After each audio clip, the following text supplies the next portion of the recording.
Amen. Salamat po sa Panginoon. At kasama po natin yung ating pong mga kapatid from New Zealand. Welcome po sa iglesyang ito, ng Word for the Word Christian Fellowship. At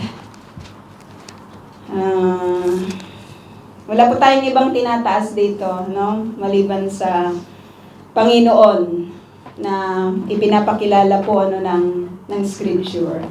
So medyo emotional tayo kasi hindi po yun mawawala, no? Pagaling po kayo, Pastora, na namimiss na po namin kayo dito. At kasi sunod-sunod yung alam mo yun, yung mga happening, yung mga nangyari. 'Di ba? Magmula pa sunod-sunod na nagsiuwian yung mga kapatid. Parang every Saturday yata tayo nagpapa-farewell party. Di ba? Tapos, bigla naman po tayong sinubok ulit ng mga ganito pong mga sitwasyon. Pero, salamat sa Panginoon, katulad nga po ng inawit ng ating pong mga kapatid, na sapat po yung biyaya ng Panginoon. So let us pray. Heavenly Father, nagpapasalamat po kami, O Diyos, sa oras na ito, Panginoon, na kami po, O Diyos, ay mag-aaral ulit ng inyo pong mga salita. Dalangin po namin na patuloy po kayo, O Diyos, magturo, Panginoon, sa bawat isa po sa amin. Tago po ninyo, O Diyos, ang inyo pong lingkod, Panginoon, upang kayo po, O Diyos, ang siyang makita at maitaas, Panginoon. And we pray na kayo po yung mangusap, Panginoon, magturo, O Diyos, sa bawat isa po sa amin. Sa inyo po lahat, ang papuri at pasasalamat sa pangalan ni Jesus. Amen. So, Erev Tov po mga kapatid. Erev Tov is good night na? Good evening. Na din ako parang nasa kalawakan, no? At tayo po ay patuloy na nag-aaral sa Bible. Ang ginagawa po kasi ng church na ito ay wala po kaming ibang ginagawa dito kung hindi mag-aaral sa salita ng Panginoon. So book by book, chapter by chapter, and verse by verse. At tayo po ngayon ay nasa Mark chapter 6 verses 45 din. Yan. 45 following. So dito, patuloy po nating tinitignan yung ministry ni Jesus. At isa po ito sa lagi ko pong binabanggit na it is a blessing to be in this place. Sapagkat yung lahat ng ating mga nababasa po dito ay nakikita po natin ito, di ba, ng personal. So yung setting po ng ating pong papag-aralan ay doon po banda sa Sea of Galilee, at alam po natin na doon po napakaraming ministry na ginawa ang Lord. So basahin po natin dito po sa verse 45. Ang sabi po dito, agad pinasakay ni Jesus sa bangka ang kanyang mga alagad. So yung account na ito, it is a continuation ng ating pong pinag-aralan the last Saturday ng tungkol po sa pagpapakain ni Jesus sa 5,000. Sabing gano'n, At ito po ay karugtong na account na kung titignan po natin yung mga iba pong mga sinulat dito, katulad po ni Matthew at saka nitong si John na nagsulat din ng the same story, ay may mga binabanggit po doon na dahil po doon po sa miracle na yon na ginawa ni Jesus, na pagpapakain doon po sa 5,000, hindi kabilang yung mga babae at saka yung mga bata, ay gusto siyang gawing king ng mga tao. So nakita po natin na itong verse 45 ay sabi po dito na agad pinasakay ni Jesus sa bangka ang kanyang mga alagad, sila ay pinaunan niya sa Bethsaida. So kapag pupunta po tayo sa Sea of Galilee, makikita po natin na halos tabi-tabi lang yung mga places na ito. Di ba? Yung Capernaum, yung Bethsaida, yung Magdala, yung mga pinupuntahan po natin sa lugar po na iyon. So, ganun po yung ginagawa nila sa kapanahunan po nila na dahil doon po sa need ng napakarami pong mga tao ay pumupunta po si Jesus sa mga places at nagtuturo, nagpe-perform ng miracles, katulad po ng pagpapagaling, nagpapakain din po siya, di ba, ng napakarami pong mga tao. So dito may command si Jesus na itong mga disciples ay pinauna po niya, itong mga alagad, pinauna po niya doon po sa Bethsaida. Sabi dito, sa kabilang ibayo ng lawa. Medyo malaki din yung lawa na ito, di ba? At napakalalim. Napakalalim po ng lawa po na ito. Napakarami pong iba-ibang klase ng isda. At sana makapunta po ang ating mga kapatid sa Sea of Galilee. Kaya Pastor, magpagaling po kayo kasi sabi nyo, ipapasyal nyo sila. Ayun. So, makikita doon na napakaraming mga isda, iba-ibang klase, di ba? At ang source ng tubig po na yan ay napakahalaga sa Israel, sapagkat doon po sa Sea of Galilee, yung tubig po na yon ay nagsusupply sa buong Israel. At ang tubig ay, alam po natin na karamihan po sa mga tubig na naiipon po doon sa sea na yon, or doon sa Galilee, sa Sea of Galilee, sa dagat ng Galilee, ay karamihan doon nanggagaling, di ba, sa Mount Hermon. Kapag nag-winter, nagkaroon ng mga snow, iniipon po nila yon kapag naging tubig na yon, di ba, at pumupunta po doon po sa Sea of Galilee. At ito po yung nagsusupply sa atin. So yung mga naman, yung mga ginagamit natin sa ating mga tahanan, katulad ng yung mga pinapapaligo natin, di ba, yung mga ganon, yung mga waste ng mga tubig po na yon, nire-recycle din nila. At yun po yung ginagamit naman nila sa kanilang agriculture. So talagang napakahalaga po ng tubig dito po sa Israel. At mula po sa pangalan ng Israel, lagi po akong naa-amaze dito kung bakit ito yung pangalan, di ba, yung Israel. Itong El kasi is Elohim, Tapos yung Ezra sa Hebrew niyan is help. Ezra, yung tulungan, tulong. So mula pa doon po sa pangalan na Israel, makikita po natin na wala pong ibang inaasahan ang bansa na ito maliban sa tulong ni Yahweh. So ang ganda-ganda lang ng pagkakagawa ng pangalan na ito, hindi lang sa basta inisip, kundi talagang napakahalaga po nito. Ipinapaalala sa bawat isa, kahit sa mga pumupunta po sa lugar na ito, na wala pong inaasahang ang bansang ito maliban sa tulong ni Yahweh.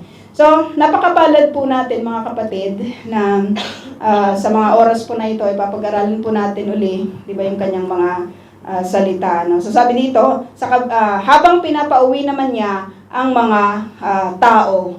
So, sa dami ng mga tao na nandoon, kung 5,000 po yung mga binilang, hindi pa kasama yung mga babae at saka yung mga lalaki, so probably napakarami pong mga tao, pero makikita po natin dito na itong pagpapasakay ni Jesus sa mga alagad at itong pagpapauwi po niya sa mga tao, hindi agad-agad yun magagawa ng kahit sinong simpleng tao, di ba? Pero makikita natin dito na yung divine authority ng Panginoon ay kahit sa mga ganitong mga pagkakataon ay nakikita po natin. Sabi dito verse 46, matapos magpaalam, umakyat siya sa bundok upang manalangin.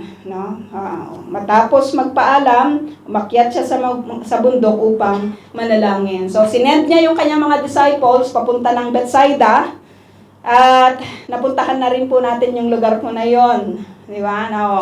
Puro ruins na lang sa kapanahunan po na ito, pero sa kapanahunan po nila, ito po ay napakahalaga na lugar, Nandiyan po diyan po nakatira yung ibang mga disciple, At dito makikita natin dito mga kapatid na nagpaiwan, nagpaiwan itong si Jesus at wala siyang ibang ginawa kung hindi manalangin, no, manalangin. At kasi anong tawag doon, yung nakakapagod yung buong araw, no, sa dami ng kanyang mga ginawa. Nag-preach siya, nagturo siya, 'di ba, sa mga tao, at ngayon nagpagaling din siya, no, sa mga tao. At alam mo, sa atin kasi kapag pagod tayo, ang una nating laging hinahanap yung higaan, 'di ba? Kapag pagod tayo, kapag puyat tayo, ang lagi nating kahit saan na masandal tulog, 'di ba? Pero alam mo 'yon, sa Panginoong Hesus, kahit napaka busy niya, kahit, alam mo yun, yung pagod na pagod siya, alay lakad sila, di ba, sa mga kapanahunan na yon. Wala namang autobus sa kapanahunan na yon, no? Hindi rin sila sumasakay sa mga kabayo, no? O sa mga donkey. Meron lang isang account sa scripture na sumakay si Jesus, diba, sa Jerusalem, no? Nung winelcome po siya. Alay lakad lang talaga sila, no? Sa kapanahunan po na iyon, no? Pero laging naglalaan ang Panginoong Hesus ng panahon upang makipagniig sa kanyang Ama. Minsan kasi yung amen natin, di ba, sa kapanahonan po na ito, paggising muna. Kasi pagod na pagod ka di ba? Inuna mo yung tulog mo, and then nag-amen, hindi ka na nakapag-amen kasi tulog ka na. Sino po yung mga ganon? Ay, bakit ako nagtaas ng kamay? Ayan, no? Pero si Jesus, makikita po natin, mga kapatid, na kahit pagod siya, 'di ba? Kahit ang dami po niyang ginagawa, makikita po natin na lagi po siyang naglalaan ng kanyang panahon upang manalangin sa Ama. At kadalasan ang ginagawa pa niya, gumigising siya ng maaga at pumupunta sa isang secluded na lugar upang doon ay manalangin sa kanyang Ama. Kasi naiintindihan ng Panginoong Yesus na wala siyang kalakasan or wala tayong kalakasan apart from the Lord. No? Kasi siya yung joy natin Siya yung strength natin. Kaya napakaganda na lagi pong naglalaan ng panahon ang bawat isa po sa atin upang manalangin. Marami po kasi yung nagagawa, di ba, ng panalangin. 47, pagsapit ng gabi, sabi dito, nasa laot na ang bangka habang si Jesus ay nag-iisa sa pangpang. Sabi ng mga other account, wala nang natirang bangka. Kumbaga, nasakyan na. Wala nang ibang paraan upang makasunod itong si Jesus sa mga disciples. Pinauna niya, may command siya sa mga disciples na mauna na kayo sa Bethsaida at sumunod naman po sila. So wala nang masakyan itong si Jesus, pero mula po doon po sa kanyang kinaroroonan, sabi dito sa verse 48, nakita niyang nahihirapan sa pagsagwan ang kanyang mga alagad dahil pasalungat sila sa ihip ng hangin. Mula doon sa kinaroroonan ng Panginoong Hesus, sabi dito sa pampang, di ba, doon po sa bundok, na kanyang kinalalagyan, habang siya po ay nananalangin, nakita niya na nahihirapan itong mga alagad sa kanila pong pagsagwan, papunta doon po sa Bethsaida. Alam mo ang impact nito sa akin, kapatid? Di ba? Na sa mga natin, doon po sa mga sa mga hirap natin, doon sa mga struggles po natin, 'di ba? Doon sa mga pinagdadaanan po natin, nakikita po 'yun ng Diyos. 'Di ba? Kahit yung mga pighati natin, 'di ba? Yung mga, alam mo 'yon, yung mga fears natin, no? Yung mga bigatin sa atin, no? Yung mga bigatin sa ating pong mga buhay, nakikita po yun ng Diyos, no? Natutuwa po ba tayo, mga kapatid, na nakikita lahat ng Diyos kung sino tayo at kung ano yung ating pinagdadaanan? Itong iglesia po na ito ay napakarami na pong pinagdaanan at parang hindi tayo gumag-graduate, di ba, sa mga pagsubok. Pero lagi ko po itong tinitignan, mga kapatid, na katulad ng binabanggit din, di ba, ng banal na kasulatan, na pagkatapos ng pagsubok, di ba, ay may mga pagpapala naman. But doon po sa period ng mga pagsubok, laging yung grace ng God nakikita po natin. di ba, ng malakihan. Lagi-laging may favor ang God, no? Yung mga pinag-uusapan nga namin ni Pastora sa sa hospital, kasi kapag, di ba, kapag hindi ka makatulog, yung ganon. So, mag-uusap-usap. Laging may favor si God. No? Kahit based sa aking pong experience, na nakita ko rin po yun, no, na nung nandun din po ako sa mga sitwasyon po na ganon, na talagang wala kang ibang malapitan maliban sa God. No? Alam mo yun, yung walang mapalad nga si Pastora kasi may kapatid siya, di ba, na dumalaw po sa kanya. Sa kapanahunan ko po na yon ng pagsubok sa buhay ko, ay napakapalad ko din kasi merong isang pastora na nagtiyaga ding magbantay, 'di ba, para sa akin, at may mga kapatid na talagang nananalangin din, 'di ba, para po sa aking kagalingan, no? At sinasabi ng karamihan noon doon po sa case ko, iilan lang 'yun out of mga ilang tao, iilan lang yung ganun yung nangyayari. So alam mo yun, yung parang takot na takot ako, tapos makikita ko pa yung dagat, sabi ko makakalangoy pa kaya ako kasi nag-aaral pa lang akong lumangoy sa mga panahonan na yun.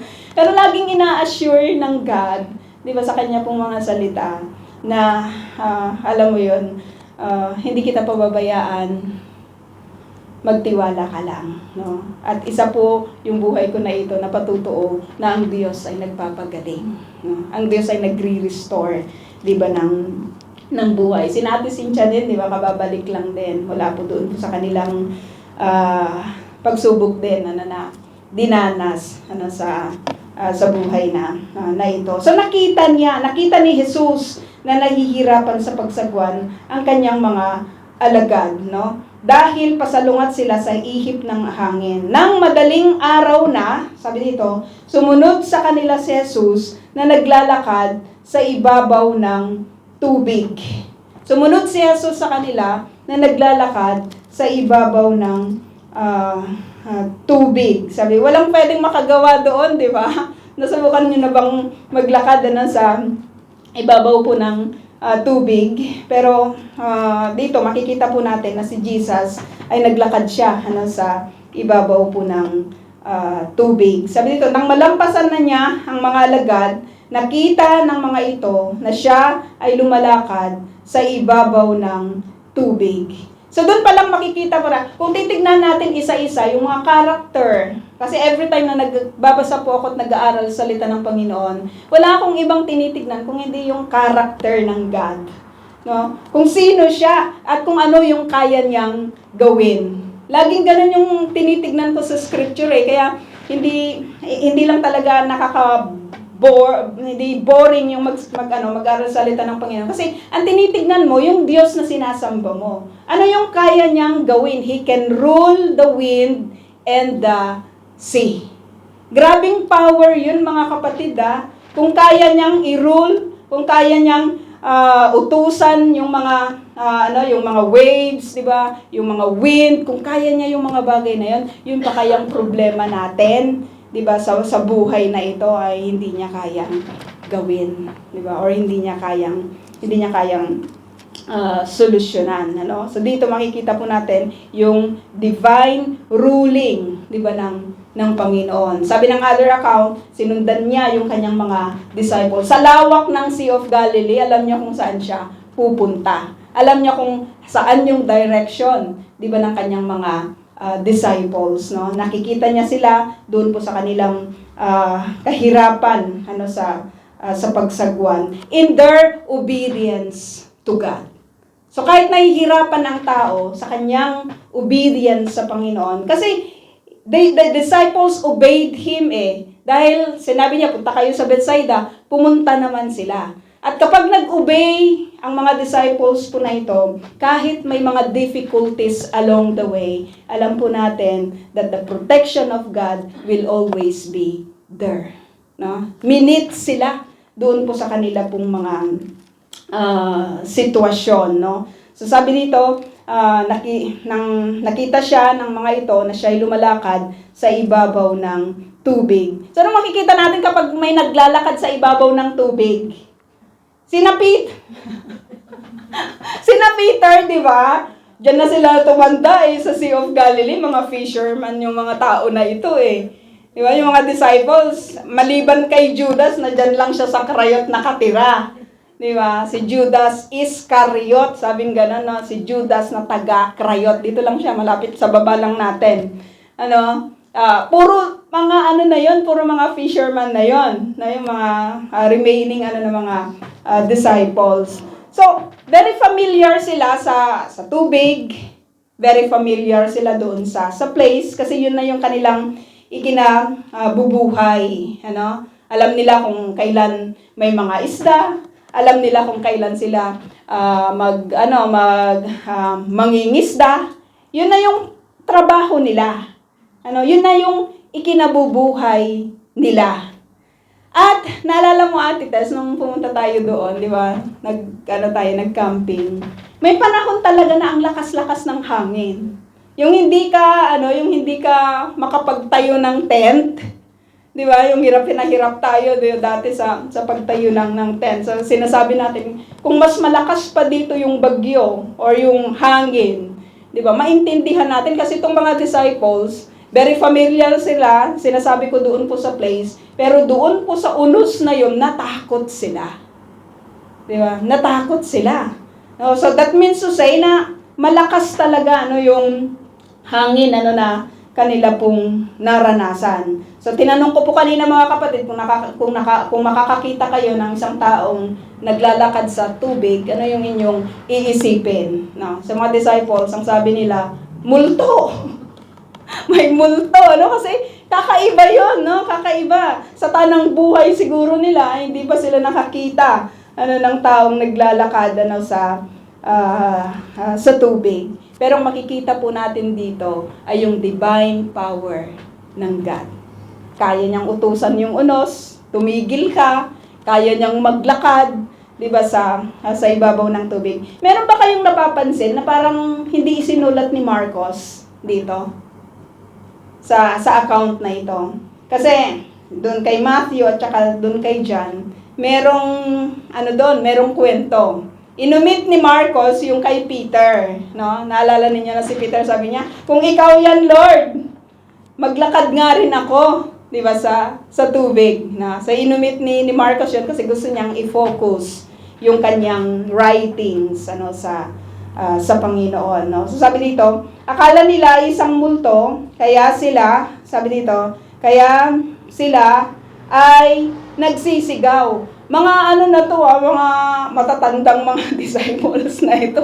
Pero makikita mo, kasi kakaiba yung experience nila, di ba, na iyon, no? Sabi dito, verse 50, takot na takot silang lahat. Ngunit agad na sinabi ni Jesus sa kanila, huwag kayong matakot, ako ito. Huwag kayong matakot, ako ito. Take courage, it is I. Don't be afraid. So napakarami pong mga biblical verses sa scripture na kung saan makikita po natin, do not be afraid. Kasi matatakotin yung tao. Lagi siyang may takot. At nakakatuwa sa Panginoon kasi siya po yung siya yung nagbibigay ng kalakasan sa tao. Do not be afraid. Pag may nagbabanggit sa inyo ng ganyan, mga kapatid, nung war, di ba? Grabe yung wangwang dito sa Haifa.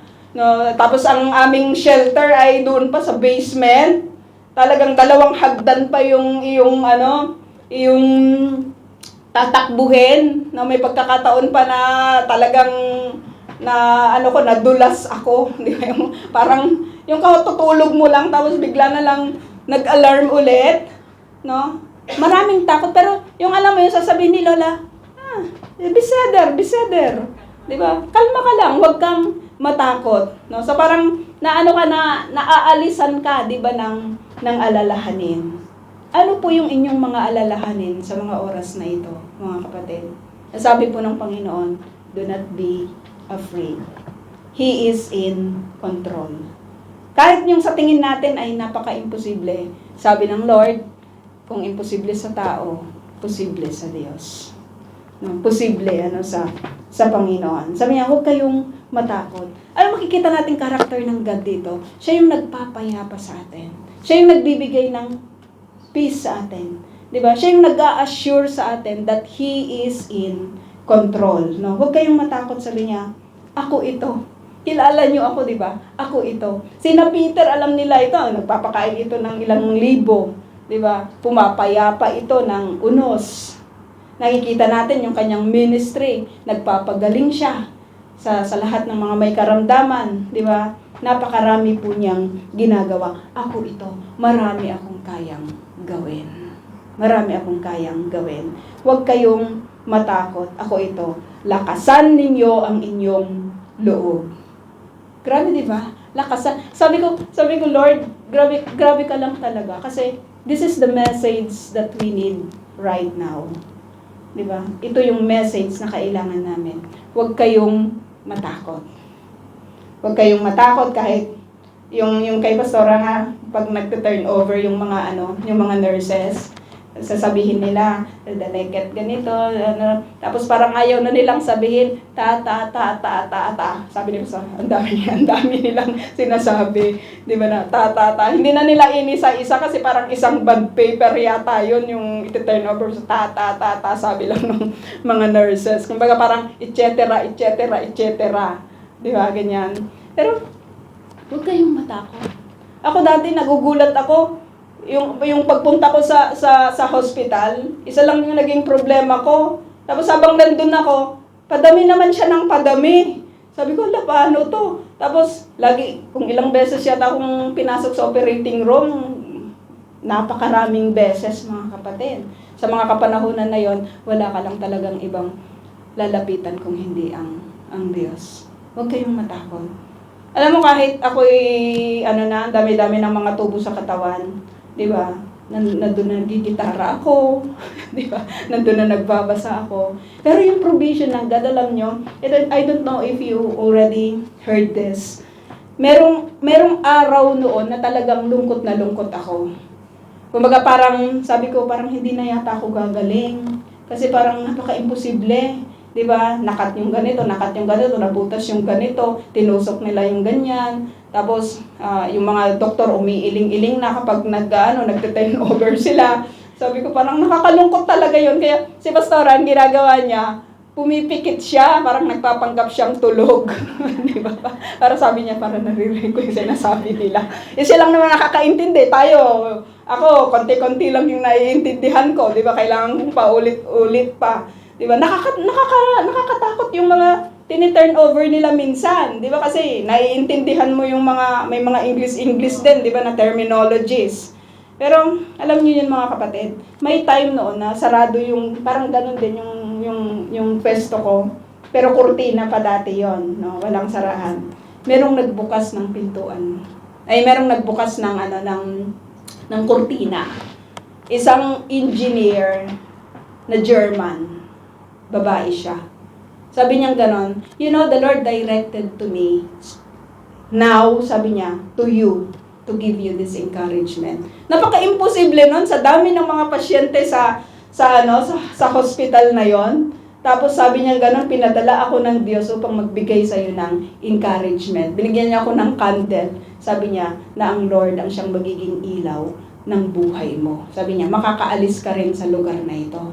Maraming mga magagandang bagay ang nangyari. Kahit nung ako'y nagpe-pray sa Western Wall, sa Wailing Wall, merong isang babae na tumapik sa akin habang ako'y nananalangin kasi wala akong ibang ipinapanalangin dati maliban sa kagalingan. Sapagkat ako'y nag-iisa lang, di ba? Ako lang yung pwedeng asahan sa family ko. Sabi ko, Lord, kung ako'y kukunin ninyo, paano na lang ang family ko? So, grabe yung iyak ko doon sa Wailing Wall. Merong babae na tumapik sa akin, ang sabi niya, it is okay. Everything is okay. Tapos, paglingon ko, sabi ko, hindi ko na nakita yung babae. Kaya I believe in miracles, mga kapatid. Merong nagagawa ang panalangin. No? Patuloy lang tayong manalangin. Lakasan ninyo ang inyong loob. Sumakay siya sa bangka at pumayapa ang hangin. Kapag kasama mo ang Lord, in your obedience to Him, kahit kahit maano siya, kahit mahirap yung journey, nandyan naman na pumapayapa ang God.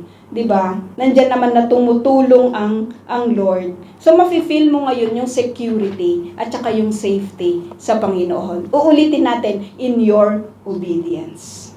Merong safety at merong security sa Panginoon. Sila ay lubhang namangha sapagkat hindi pa nila naunawaan ang tungkol sa pagpapakain ng tinapay, hindi pa ito abot ng kanilang isip. Pero kahit ganun po yung mga nangyayari sa mga disciples, yung divine love ng God ay hindi po niya inihihiwalay, di ba, sa kanila. 53, tumawid sila sa ibayo at pagdating sa Gennesaret ay dumaong sila sa Pampang. Magkakaano lang ito magkakatabi-tabi lang. Pagbaba nila, nakilala agad siya ng mga tao, kaya't nagmamadaling nagpuntahan ng mga tao sa mga karatig puok. Saan man nila mabalitang naroon si Jesus. Dinadala nila ang mga may sakit na nakaratay sa higaan at saan man siya pumunta, sa nayon, sa lungsod o sa kabukiran, agad na inilalapit sa kanya ang mga may karamdaman at ipinapakausap sa kanya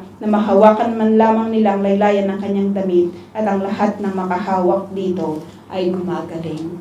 Sa Diyos, mga kapatid, sa Panginoong Jesus, ay may kagalingan. Kung pinatunayan ng banal na kasulatan na sa kapanahunan po na yon ay nagpapagaling siya ng kahit na anong karamdaman. Siya yung Diyos noon, siya yung Diyos sa nakaraan, di ba? Siya yung Diyos sa kasalukuyan at siya yung Diyos sa hinaharap. Purihin ang Panginoon.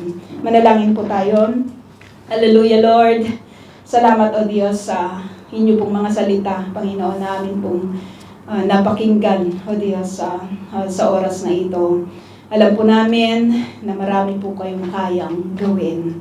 Kaya payapain nga po ninyo, Panginoon, ang bawat isa po sa amin na magtiwala, Panginoon, sa kakayanan po ninyo bilang Diyos, O God, na pinaglilingkuran po namin. Dalangin po namin, nasagutin po ninyo, Panginoon, ang aming pong mga dalangin, O God, sa kagalingan, O Diyos, ng aming pong pastora, Panginoon, Pastora Jazz. Dalangin namin na sa mga oras po na ito, O Diyos, ay kayo po yung magpapalakas, Panginoon, sa Kanya, katulad ng amin pong mga nakita at napag-aralan dito po sa inyong salita. Wala pong imposible sa inyo, Panginoon.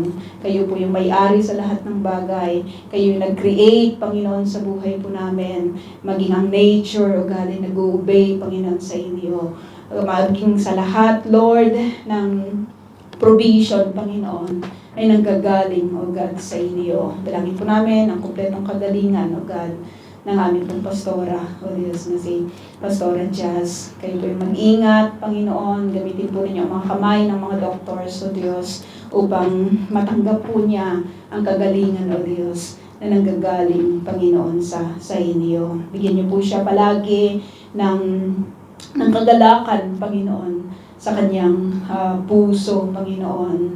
At ganoon din po, nadalangin po namin na yung kanyang pong katawan, O Diyos, ay dalangin namin na ma-endure niya, Panginoon, ang lahat ng mga test, O Diyos, na ginagawa, Panginoon, sa Kanya. At dalangin namin, O Diyos, na patuloy na kumilos po kayo, Panginoon, sa buhay ng aming kapatid. Paging sa amin, dalangin po namin na palakasin din po ninyo ang iglesia po na ito na magpatuloy, Panginoon, na manangan, O God, sa inyo. Sa inyo po, lahat, O God, ang papuri at pasasalamat sa pangalan ni Jesus. Amen.